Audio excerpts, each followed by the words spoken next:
Hoy vamos a revisar el tema de cómo hacer la clasificación de la gravedad, específicamente en el contexto del paciente que se presenta con pancreatitis. Mi nombre es Ivana Molina, soy residente de segundo año de Medicina de Urgencias de la Universidad de Antioquia. Entonces, el contenido de la charla voy a hablar brevemente sobre algunos aspectos de la epidemiología, algo de la fisiopatología, la clasificación, cuáles son los sistemas de puntuación que se utilizan, y vamos a hablar un poco sobre la evidencia actual. Al final se resumirá todo en una serie de conclusiones que saqué al revisar el tema. En cuanto a la epidemiología, la incidencia anual de la pancreatitis es de 13 a 45 casos por 100.000 personas al año. La mayoría de los casos son leves, es decir, aproximadamente el 80%, y son autolimitadas. Mientras que la forma grave comprende aproximadamente entre el 20 y el 30%, con tasas de mortalidad hospitalaria que oscilan alrededor de el 15%. La mortalidad global está alrededor de 3 al 6%, en una serie se describe que hasta el 2% está representado en la mortalidad. Y la mayoría de las causas o lo que lleva a la muerte de estos pacientes son las infecciones secundarias, donde se incluye la pancreatitis con necrosis sobreinfectada y la sepsis. La muerte es mucho más probable en ciertos grupos poblacional, donde se describen los pacientes ancianos, aquellos que tienen una condición coexistente, especialmente la obesidad, los que desarrollan infecciones adquiridas hospitalarias, y los que presentan episodios graves de pancreatitis,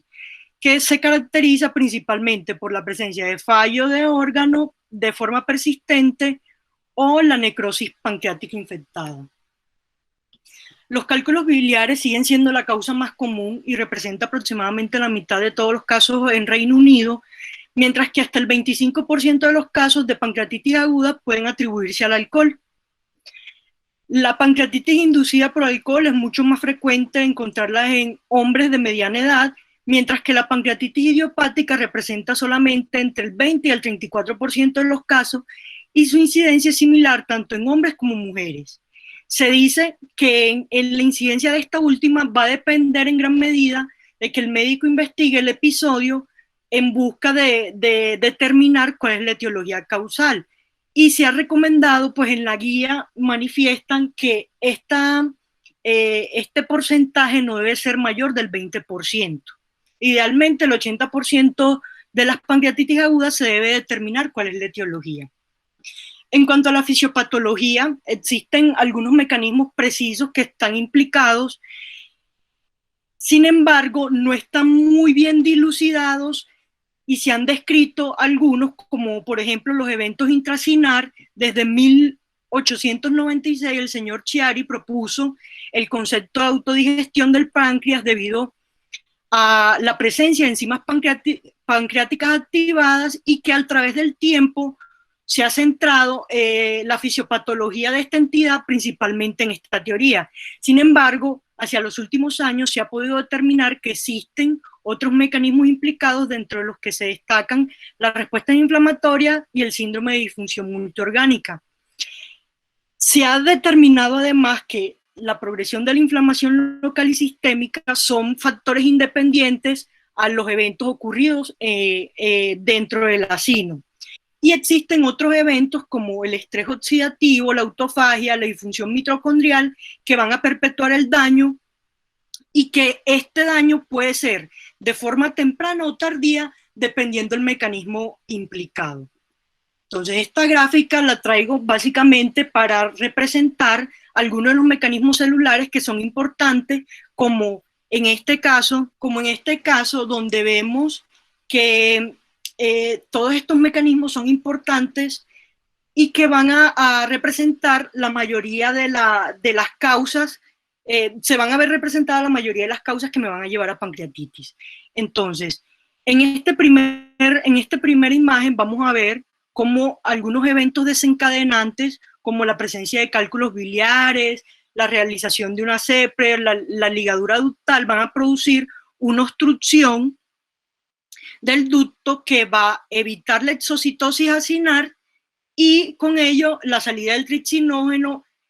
consecuentemente aumentando la presión y finalmente produciendo que estas enzimas en colocalización de otra enzima activadora que es la catepsina B va a ser la activación o el paso de tripsinógeno a tripsina y la consecuente eliminación por la pared lateral de las células acinares. Describen también otro mecanismo donde está implicado principalmente el calcio. Uno de ellos, dentro de lo que describen, es que existe una alteración en cuanto a la señalización del calcio intracelular o a nivel citoplasmático, y además puede estar relacionado con una alteración en el aclaramiento, la depuración del calcio, y que dentro de esta es la razón por la cual el etanol y los ácidos biliares, al disminuir la producción de ATP, van a producir que este calcio no sea depurado de forma adecuada y consecuentemente produzca la activación de las enzimas pancreáticas. En esta otra gráfica lo que se representa es el proceso de autofagia que se da por la acumulación y liberación de vacuolas que, por ende, valga la redundancia, van a ocasionar una acumulación intracinar de la tripsina activa y que además se producen algunas especies reactivas de oxígeno que van a llevar a disfunción mitocondrial. Todo este estrés oxidativo va a favorecer el daño celular y la muerte de las mitocondrias. Finalmente, la disfunción de las mitocondrias va a producir una señalización que va a llevar pues, a muerte celular y que lo representan en dos mecanismos diferentes, que es la pérdida crítica de ATP, que va a causar una necrosis celular y que va a resultar finalmente en una inflamación intensa, mientras que existe otro mecanismo donde se produce lesión mitocondrial con liberación de un citocromo y que va a inducir apoptosis y va a producir mucha menos inflamación. También se han descrito los factores moleculares o los patrones moleculares asociados a daño que se liberan por las células acinares y que va a producir una necrosis activa y esta necrosis se va a unir, o estos patrones moleculares se van a unir a ciertos receptores específicos de las células responsables de la inmunidad innata, lo que va a llevar a una producción aumentada de citoquinas y de la inducción de una inflamación estéril. Todo esto es la explicación del mecanismo por el cual se produce la falla orgánica durante las fases tempranas y tardías de la pancreatitis aguda y que puede representarse en una inflamación estéril o en una sepsis. Se describen además dos tipos de presentación de la pancreatitis. Una de ellas es la pancreatitis intersticial edematosa, que se considera una pancreatitis leve, ocurre aproximadamente entre el 80 y el 90% de los casos y se da por inflamación aguda del parénquima pancreático y peripancreático sin que se pueda identificar tejido necrótico en la tomografía. Normalmente este episodio resuelve durante la primera semana. Sin embargo, puede existir otro espectro de la enfermedad que es la pancreatitis necrotizante, donde va a haber inflamación asociada a necrosis del páncreas o peripancreática y la cual solamente va a ser posible detectar a través de tomografía. Afortunadamente, este otro tipo de pancreatitis ocurre con mucha menos frecuencia, aproximadamente entre el 15 y el 20% de los casos, pero es una forma mucho más agresiva. La infección de la necrosis pancreática está presente aproximadamente entre el 20 y el 40%. En una revisión que se hizo sobre los episodios de pancreatitis asociadas a necrosis, se encontró que había una tasa de mortalidad aproximadamente relacionada con la falla orgánica entre el 35%, mientras que la necrosis estéril o con el fallo orgánico concomitante se asoció a una mortalidad menor que era un poco menos del 20%. Pero si el paciente tenía necrosis infectada, sin la presencia de fallo de órgano, la mortalidad podía incluso ser solamente del 2%. Esto es lo que acabo de mencionar sobre las dos fases, una fase temprana que se ha discriminado hasta las 2 primeras semanas y una fase tardía que parte después de la segunda semana y que incluso va hasta 6 semanas o meses después del evento. En cuanto al diagnóstico, el Colegio Americano de Gastroenterología establece que para hacer el diagnóstico de pancreatitis aguda debe basarse en la presencia de 2 de los 3 siguientes criterios, donde está el dolor abdominal que sea consistente con la enfermedad, la evidencia bioquímica de pancreatitis, ya sea por amilasa o lipasa sérica mayor de 3 veces el límite superior de la normalidad, y hallazgos característicos en los estudios de imagen. En cuanto a la historia clínica, es importante establecer cuáles son las características del dolor. Por lo común, estos episodios aparecen de forma súbita, pueden generalizar, incluso irradiarse a tórax o espalda, y casi siempre inician después de una ingesta de comida grasosa o de alcohol. Puede estar asociado a otros síntomas como náuseas, vómitos, sensación de plenitud, distensión abdominal, indigestión, incluso oliguria.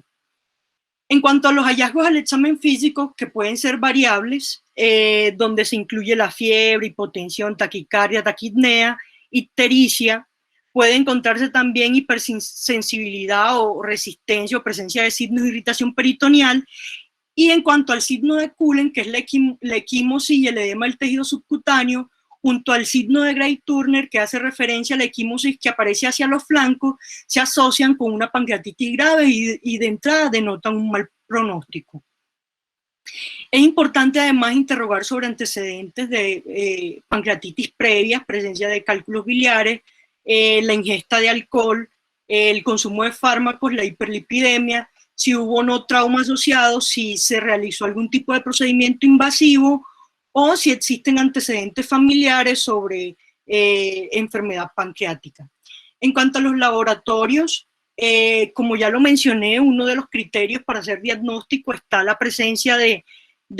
la amilasa o la lipasa aumentada, que esta debe ser por encima de 3 veces de su valor normal. Sin embargo, se deben pedir algunos paraclínicos complementarios, como son el hemoleucograma, un panel metabólico que incluya triglicéridos, función renal y hepática, la medición del LDH, calcio, magnesio, ya un ionograma que incluya también fósforo, y preguntar al paciente si hay o no antecedentes de abuso de alcohol. En el uroanálisis también es importante porque me va a servir, como lo mencionaré más adelante, en los escenarios donde está disponible, hacer algún tipo de prueba que nos ayuda en cuanto a la determinación temprana en la presencia de pancreatitis aguda.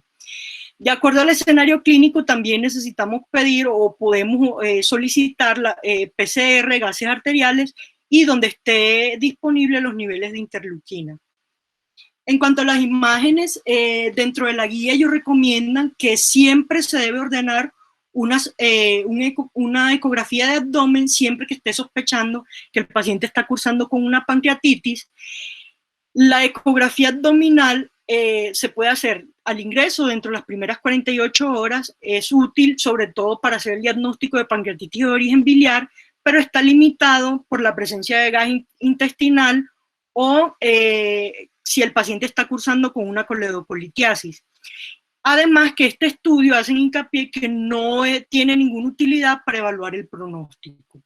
En cuanto a la tomografía, que es el método diagnóstico estándar para hacer la evaluación de estos pacientes, hacer la predicción y el pronóstico de la severidad de la pancreatitis, es el estudio de elección para hacer también diagnóstico diferencial en aquellos pacientes que cursan con dolor grave, con presentación de síntomas atípicos o que se presenten con elevaciones discretas de las enzimas pancreáticas, o en el escenario del paciente en quien yo estoy tratando o tiene fracaso terapéutico con el manejo conservador, y en el marco del paciente en el que presenta deterioro clínico o estoy sospechando un diagnóstico diferencial como la presencia de necrosis.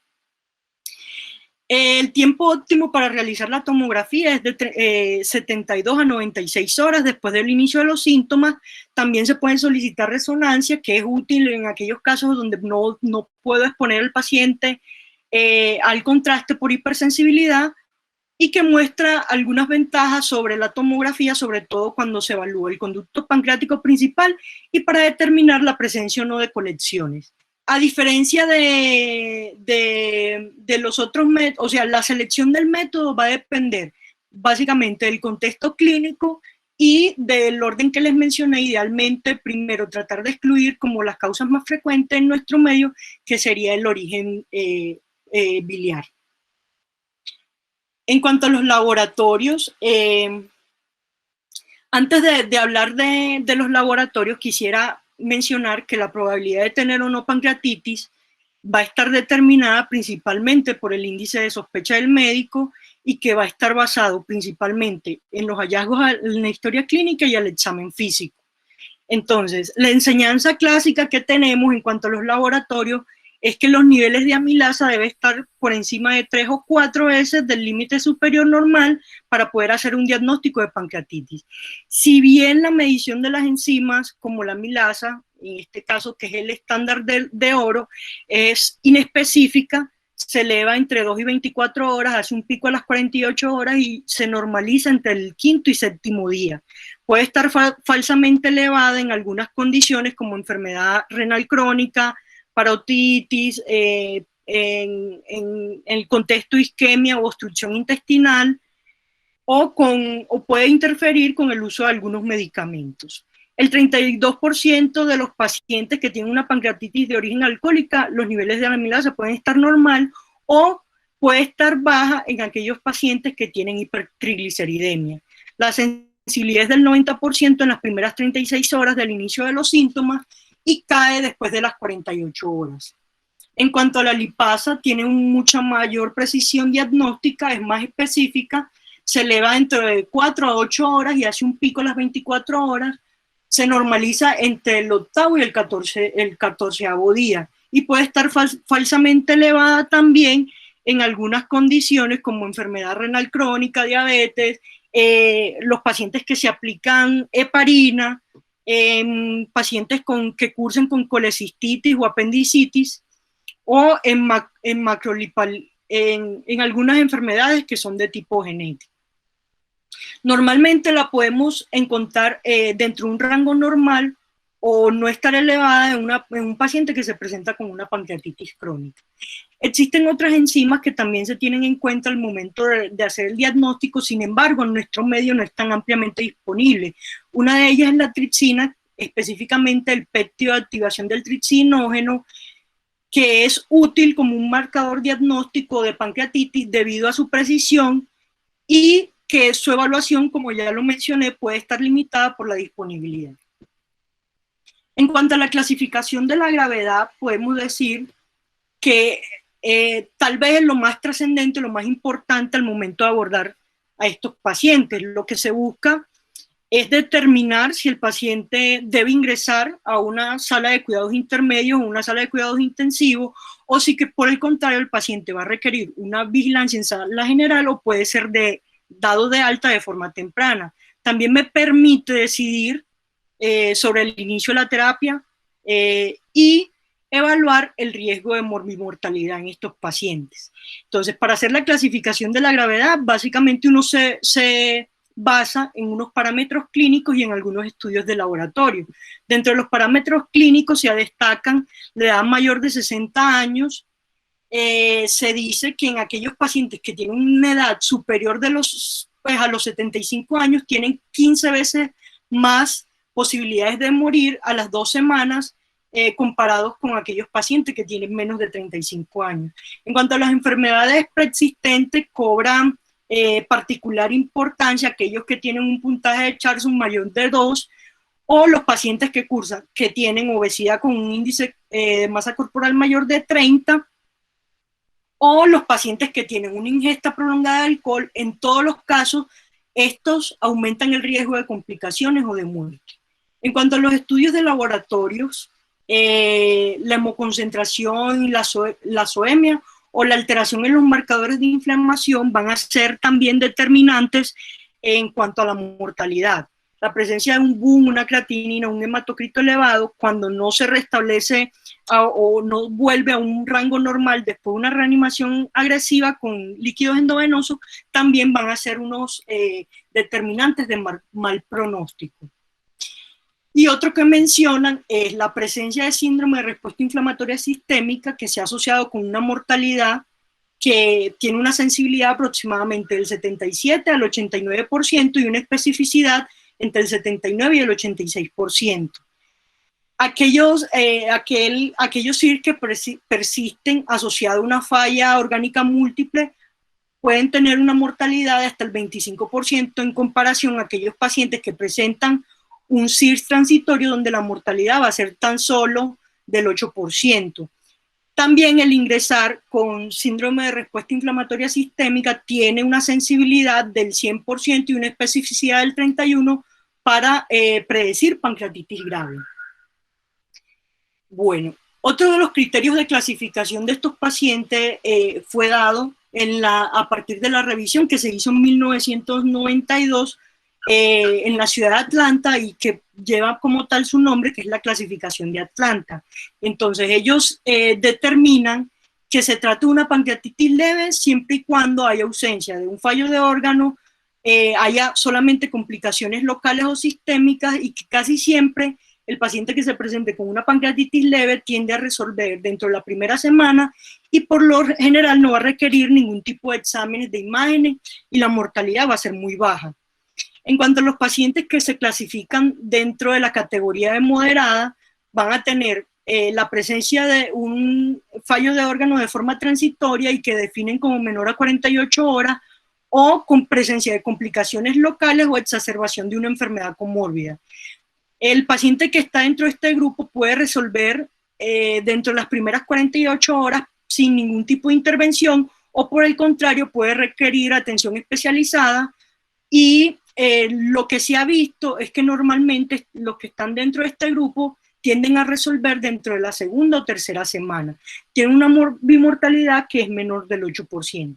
Mientras que los pacientes que se categorizan como graves tienen presencia de falla orgánica persistente, ya sea único o múltiple, esta puede presentarse en una fase temprana o tardía y la mortalidad oscila entre el 36 y el 50%. Existen otros criterios para determinar la severidad, son los criterios de Ransom, que fue una escala basada en la medición de 11 factores, 5 que se tomaban al ingreso y 6 que se revisaban en las siguientes 48 horas. La presencia de 3 o más predicen un mayor riesgo de muerte o la gravedad de la enfermedad con una sensibilidad que oscila entre el 60 y el 80%, y una especificidad que está alrededor del 60 y el 85%. Sin embargo, esta escala tiene algunas limitaciones, sobre todo el porcentaje de falsos positivos, es decir, muchos pacientes que teóricamente tienen una enfermedad grave, se ha visto que se recuperan sin ningún tipo de complicaciones. Adicionalmente, tiene otra limitación y es que no es posible hacer el cálculo completo hasta que el paciente complete 48 horas. Y tampoco se puede utilizar con el fin de vigilar la evolución, ya que una vez se supera el tiempo de las 48 horas, no tiene pues realmente ninguna relevancia. También la clasificación de Atlanta se encontró que tenía ciertas limitaciones. Una de ellas era que solo evaluaba la presencia o ausencia de falla orgánica, o sea, la clasificación que se hizo por primera vez en 1992 y que tuvo una duración de casi 20 años. Bueno, en la última revisión que se hicieron de las guías, en la penúltima revisión que se hicieron de las guías en el 2012, estos criterios cambiaron. También se definió la complicación local sin falla orgánica como un evento que iba a generar una mortalidad baja y se revisó o se argumentó que en un metaanálisis donde se incluyeron 110 estudios de 1999 se encontró que los criterios de Ransom tenían un bajo poder para predecir la gravedad. La definición de falla orgánica, como ya lo mencioné, se hizo durante la última revisión de los criterios de Atlanta que se hicieron, perdón, en la penúltima revisión que se hicieron en el 2012. También se estableció que existe otra escala, como es el Marshall modificado, donde 2 o más puntos me van a predecir la presencia de pancreatitis grave. Esta clasificación tiene la ventaja de que es una escala mucho más simple, tiene una aplicabilidad que es universal, me permite estratificar la gravedad de manera fácil y objetiva, y se tiene en cuenta el uso de soporte vasoactivo y soporte respiratorio. Normalmente esta clasificación se prefiere al SOFA, sobre todo en el escenario del paciente que se encuentra dentro de la unidad de cuidados intensivos. La exacerbación de algunas comorbilidades persistentes se definieron en la revisión del 2012 como una complicación sistémica. Estos son los parámetros que se miden en el score de Marshall. No me voy a detener en ese punto para poder avanzar con la charla. La otra clasificación que también se tiene en cuenta para evaluar la gravedad es el puntaje Apache 2, que se utiliza principalmente en el escenario del paciente crítico que está en la unidad de cuidados intensivos. Es el más estudiado para pancreatitis, tiene un alto valor predictivo negativo y un modesto valor predictivo positivo. Normalmente una disminución de este puntaje dentro de las 48 horas siguientes al ingreso me puede hablar del curso de una pancreatitis leve. Una puntuación menor de 8 se ha asociado con una mortalidad que está por debajo del 4%, mientras que una puntuación por encima de 8 está relacionado con una mortalidad que va del 11 hasta el 18%. Sin embargo, esta escala tiene pobre valor predictivo dentro de las primeras 24 horas. Tiene algunas otras limitaciones dentro de las que se describen que no es específico para pancreatitis aguda, fue diseñada para hacer una evaluación diaria en ningún paciente. Las ventajas que tienen principalmente este puntaje es que es un instrumento que está ampliamente validado y que se puede realizar en cualquier momento. Además, también se pudiera considerar como una limitante es que es una clasificación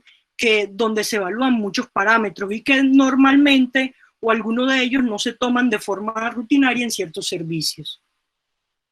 Esta es la puntuación del puntaje de Apache. La siguiente escala de la que voy a hablar es el VISAT, que fue publicado en el 2008 y que fue validado con un estudio donde se incluyeron 17,000 pacientes. Tiene un rendimiento similar al Apache y es mucho mejor que los criterios de Ransom, o que el índice de gravedad por tomografía, que la PCR, que el hematocrito o el índice de masa corporal para predecir la gravedad de la pancreatitis. Se considera que un valor por encima de 2 aumenta 10 veces el riesgo de mortalidad. Dentro de los parámetros que se evalúan son, digamos que hacen parte como tal del acrónimo BOOM, la edad en años, la presencia de alteración en el estado mental, la presencia de síndrome de respuesta inflamatoria sistémica y el derrame pleural. Normalmente cuando se validó este estudio se incluyeron la población que ya les mencioné y también se validó en otra población de Estados Unidos donde se incluyeron un poco más de 18,000 pacientes. Tiene una precisión similar al puntaje de Apache, como ya lo mencioné, sobre todo para predecir mortalidad. Cuando uno de los puntos, cuando se hace la evaluación de esta escala, uno de los puntos clave que se pudo asociar con pacientes con mayor riesgo de mortalidad fue que la aplicación de este score nos ayudaba a predecir la aparición de falla orgánica. Entonces, en ese estudio que se realizó en el 2008 se encontró que un puntaje de 0 se relacionaba con una mortalidad de menos del 0.1%, mientras que un puntaje que estuviera por encima de 5 estaba relacionado con una mortalidad que iba hasta el 22%. Es decir, un VISAT mayor de 2 me hace el diagnóstico de una pancreatitis aguda grave con un área bajo la curva de 0,88. En cuanto al índice de gravedad tomográfico, que inicialmente fue descrito como Baltasar en 1990, se ha establecido que con cualquier grado de necrosis pancreática se aumenta, o el porcentaje relacionado con la mortalidad es hasta el 23%. Si tiene una necrosis que está más allá del 30%, tiene una mayor morbimortalidad, y se ha establecido que puntajes mayores o iguales a 5 se ha relacionado con 15 veces más probabilidad de muerte y 17 más probabilidad de hospitalización prolongada. Sin embargo, cuando se hace un análisis de los diferentes sistemas de puntuación o se comparan con el índice de gravedad tomográfica, se ha encontrado que no existe una correlación uniforme en cuanto al grado de necrosis y falla orgánica o la mortalidad. Este es el índice de gravedad tomográfica, que incluye pues algunos grados, como son la presencia de, unos grados que son la presencia de una tomografía normal, el aumento focal difuso, la presencia del aumento focal difuso asociado a inflamación pancreática, una colección única o más de 2 colecciones. Bueno, en términos generales, los sistemas de puntuación nos permiten hacer una aproximación temprana sobre la clasificación de la gravedad de los pacientes y nos ayudan de cierta forma a determinar qué tan agresiva debe ser la terapia. Existen, además de los que les mencioné, otros criterios, como son los criterios de Glasgow modificados, que tienen una sensibilidad alrededor del 80% y que se puede utilizar dentro de las primeras 48 horas, donde un valor mayor o igual a 3 predice pancreatitis grave. Está también el score de Bailey, que se puede tomar al ingreso y a las 48 horas, donde se incluyen la presencia de 3 variables positivas, se relaciona con una mortalidad mayor del 25%, y la presencia de 4 variables con una mortalidad mayor del 50%. Estos otros scores no me voy a detener allí a mencionar, porque realmente en nuestro medio no se utilizan. Ninguno de estos sistemas, sin embargo, los traigo para que sepan que existen otros sistemas de puntuación, además de los que ya mencioné. Finalmente, una cosa que concluyen cuando se revisa la guía, la última guía de pancreatitis del 2019, ellos mencionan que no hay predictores fidedignos ni consenso en cuanto a la preferencia de utilizar uno u otro de los sistemas de puntuación, que tampoco existen estudios donde se evalúe la relación directa entre los marcadores de pronóstico y la mortalidad, y todos los sistemas de puntuación tienen una utilidad, pero con la limitante de que la mayoría se evalúan al ingreso o que se pueden concluir o completar hasta las 48 horas. Sin embargo, mencionan además que el puntaje Apache tiene una ventaja, y es que se puede calcular en cualquier momento, es efectivo en cuanto a la exactitud de la predicción de la gravedad y el pronóstico, y junto con el índice de gravedad por tomografía resulta superior, ya que también permite valorar la extensión y la necrosis. Existen otros criterios, como el juicio clínico, que realmente no se utiliza o no está tan claro que se puede utilizar, porque puede subestimar la gravedad con un valor predictivo positivo que va del 66% y un valor predictivo negativo que es hasta del 82%. Llegaron a la conclusión, finalmente, que existen algunos puntos de corte que me van a permitir hacer una predicción de una pancreatitis grave, como son el paciente que se le aplica los criterios de Ransom y que tiene un puntaje mayor o igual a 3, los que se le aplica la clasificación de VISAT y está por encima mayor o igual a 2, los pacientes que tienen un puntaje de Apache 2 que son mayores o iguales a 8, los que tienen un índice de gravedad por tomografía que está mayor o igual a 3, y los que tienen una PCR a las 24 horas mayor o igual a 21 miligramos sobre decilitro o mayor de 210 miligramos litro. ¿Y de dónde sale esta información? Ellos realizaron un estudio que se publicó en el 2018, fue un estudio de corte prospectiva, se realizó dentro del periodo entre junio del 2003 y septiembre del 2007. todos los pacientes que se ingresaban se encontraban dentro de las primeras 24 horas del ingreso o de la remisión, y se incluyeron al final 185 pacientes que tenían una edad media de 52 años y donde el 51% eran hombres. En este estudio se determinó que el 73% de los pacientes se sometieron a una tomografía contrastada de abdomen, que el 40% de estos, que el 22% de estos pacientes, que representaban 40, desarrollaron falla orgánica y se clasificaban como una pancreatitis grave, que el 19% desarrollaron una pancreatitis con necrosis, y 7 de ellos fallecieron con una mortalidad que fue del 3.8%.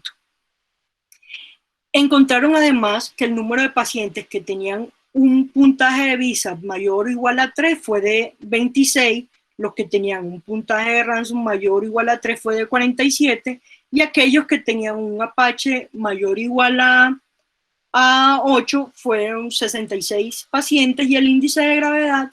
que estaba mayor o igual a 3 fue solamente de 59 pacientes. Finalmente, ¿ellos qué concluyen con eso?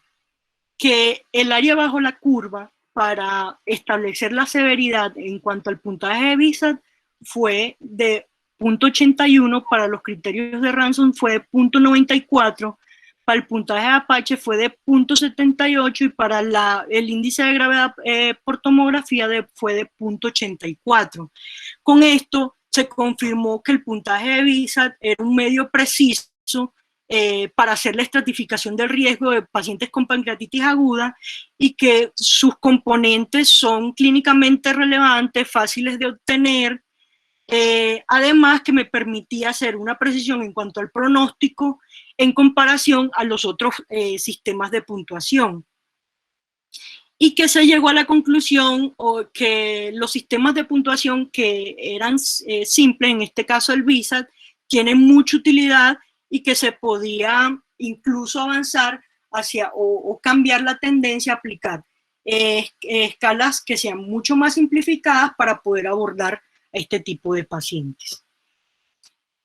Traigo este estudio que fue publicado en el 2020 y que fue realizado aquí en Colombia en el Hospital San Ignacio, donde los autores parten de la preocupación sobre el uso de las diferentes escalas para estimar el riesgo de morbimortalidad en pacientes con pancreatitis, que de cierta forma nos genera incertidumbre a la hora de clasificar o manejar este tipo de pacientes. Ellos se plantearon, el objetivo era principalmente analizar si había o no concordancia entre las escalas más usadas, específicamente en la población que ellos evaluaron. Analizaron 200 pacientes que estaban entre los 18 y los 65 años y tenían un diagnóstico de pancreatitis aguda. Como lo dije al principio, se realizó en el Hospital Universitario San Ignacio de Bogotá, y lo que se evaluaban eran 3 escalas de riesgo y se clasificaron como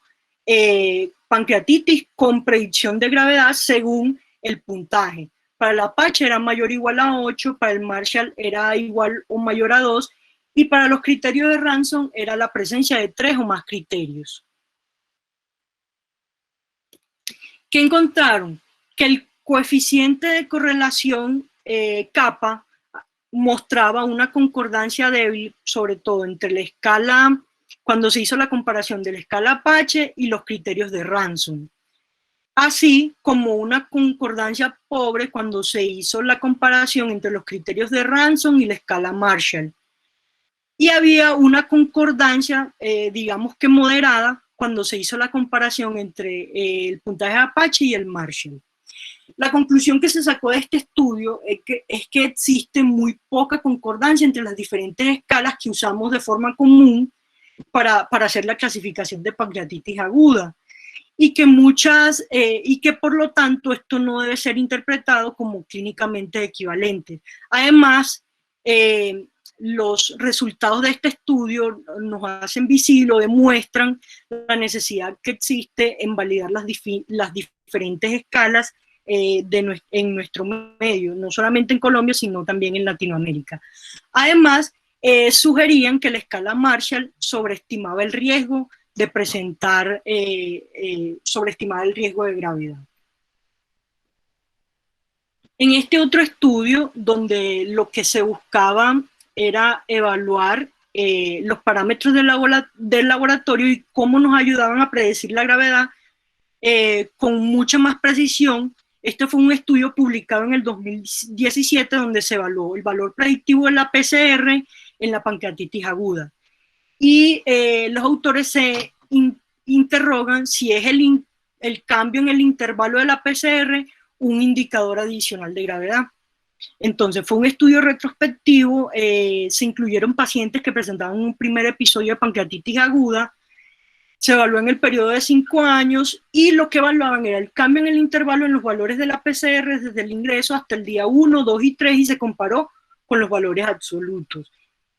Se reclutaron un total de 478 pacientes que ingresaban con pancreatitis aguda durante el periodo de estudio. Sin embargo, ellos excluyeron algunos pacientes que tenían como historia de pancreatitis previa, si la historia clínica no estaba completa o si la pancreatitis se presentaba después de una CEPRE. Finalmente le hicieron el análisis a 337 pacientes con un primer episodio de pancreatitis, donde 147 eran mujeres y 190 eran hombres. La mediana edad fue de 42 y la etiología primaria era el alcohol, seguido de las causas biliares, y la pancreatitis idiopática se encontró solamente en el 12% de los casos. Bueno, ¿qué encontraron cuando hicieron la revisión de los resultados? Que el área bajo la curva absoluta para predecir, el área bajo la curva para predecir el cambio en los valores de la PCR era superior o tenía un valor superior a las 48 horas, con una UC que iba de 0.81 y tenía un intervalo de confianza de 0.75 hasta 0.86. Entonces ellos concluyeron que el momento óptimo para hacer el cálculo del cambio en el intervalo de la PCR y que se relaciona con su máxima precisión se debía hacer dentro a las 48 horas. En este último estudio que nos habla sobre que se realizó en Japón en el 2017, en el 2020 si no estoy mal, que lo que hacían era, o lo que hicieron fue desarrollar un modelo nacional de una puntuación de alerta temprana que ellos llamaron NEWS y que lo asociaron a la medición del calcio para predecir los resultados adversos en aquellos pacientes que se presentaban con pancreatitis aguda. Este estudio lo que ellos buscaban principalmente era desarrollar un nuevo modelo que se basara en un score nacional y que se asociara o que me permitiera predecir el riesgo de que el paciente ingresara a la UCI y cuál iba a ser la mortalidad de esos pacientes. Entonces, incluyeron pacientes que se diagnosticaron con pancreatitis aguda. Se realizó en el servicio de urgencia del Hospital Universitario Central del Sur. El periodo de recolección de la muestra fue entre mayo del 2017 y diciembre del 2018. Los datos se recopilaron de forma retrospectiva de los registros médicos. Los criterios de inclusión eran los pacientes que tenían diagnóstico de pancreatitis, que eran mayores de 18 años, que tenían un tiempo de admisión mayor de 24 horas, y se excluyeron aquellos pacientes que tenían enfermedad cardiopulmonar, disfunción renal grave, o que se presentaban con encefalopatía antes de la presentación de la pancreatitis o el diagnóstico de pancreatitis. Total, al final se inscribieron 379 pacientes con pancreatitis aguda, de los cuales 77 presentaron, o sea, 77 de esos pacientes, aproximadamente el 20%, requirieron ingreso a UCI y el 3.7% fallecieron. Cuando hicieron el análisis de los resultados, identificaron que la escala NEWS y el nivel de calcio servían como factores de riesgo independientes para determinar la necesidad o el requerimiento de unidades de alta dependencia. Mientras que el calcio mostró una correlación moderada con el NEWS, mientras que la combinación de un NEWS modificado, que en este caso incluía el calcio, tenía una mayor correlación para predecir la gravedad de la pancreatitis. A partir del desarrollo de este estudio, ellos lo que hicieron fue que implementaron un nuevo modelo que lo llamaron como puntaje nacional de alerta temprana, combinado con calcio, y que realmente es lo que ellos utilizan para hacer pues como sistema de puntuación y para predecir el riesgo de que los pacientes presenten pancreatitis grave y desarrollen o que requieran ingreso a la unidad de cuidados intensivos. Finalmente, en este estudio, que fue un estudio retrospectivo que se hizo en un hospital de tercer nivel, se incluyeron pacientes con pancreatitis grave, se reclutaron los pacientes durante un periodo de 1 año, se utilizaron sistemas digitales de información clínica, se implementaron o se evaluó la severidad de la enfermedad a través de los puntajes de VISAP, la presencia de fallo de órgano, el ingreso a UCI, las complicaciones, la necesidad de intervenciones quirúrgicas y la muerte. A todos los pacientes se les realizó tomografía para cuantificar el volumen de la necrosis y con ello establecer además el índice de gravedad y la puntuación de Baltasar. Finalmente incluyeron 63 pacientes. Encontraron que el valor medio calculado del volumen de necrosis pancreática fue de 242 cc y que tenía una correlación lineal con la estancia hospitalaria, tenía una asociación estadísticamente significativa con la presencia de complicaciones como fallo de órgano, fallo multiorgánico, la aparición de infecciones asociadas a la necrosis y el ingreso a UCI. Y establecieron un valor de corte óptimo para predecir las complicaciones como necrosis, infecciones o necesidad de intervenciones quirúrgicas con un volumen de 75 cc.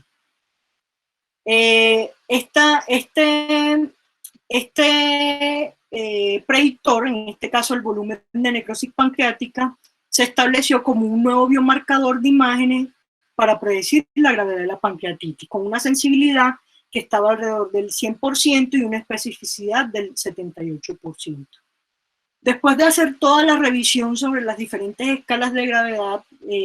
concluyo que lo más importante es hacer un abordaje precoz del paciente y aplicar la escala que tengamos en mente o que se relacione más con nuestra actividad o nuestro servicio y que la aplicación sea de una forma correcta. Se deben agrupar los pacientes dentro de una categoría reuniendo todas las variables y luego de esto, de llevarlos a una categorización, se debe ser consecuente en cuanto a la distribución del recurso y el manejo que se le vaya a dar a estos pacientes. Existen ciertos factores que se han asociado con mayor morbimortalidad y esto nos permite orientarnos sobre qué tan estrictos debemos ser en cuanto a la vigilancia y la intensidad de la terapia en estos pacientes, y se deben conocer los diferentes sistemas de puntuación, cuál es su utilidad, y así determinar realmente si tienen una aplicabilidad en nuestro medio y si están validados. Muchas gracias.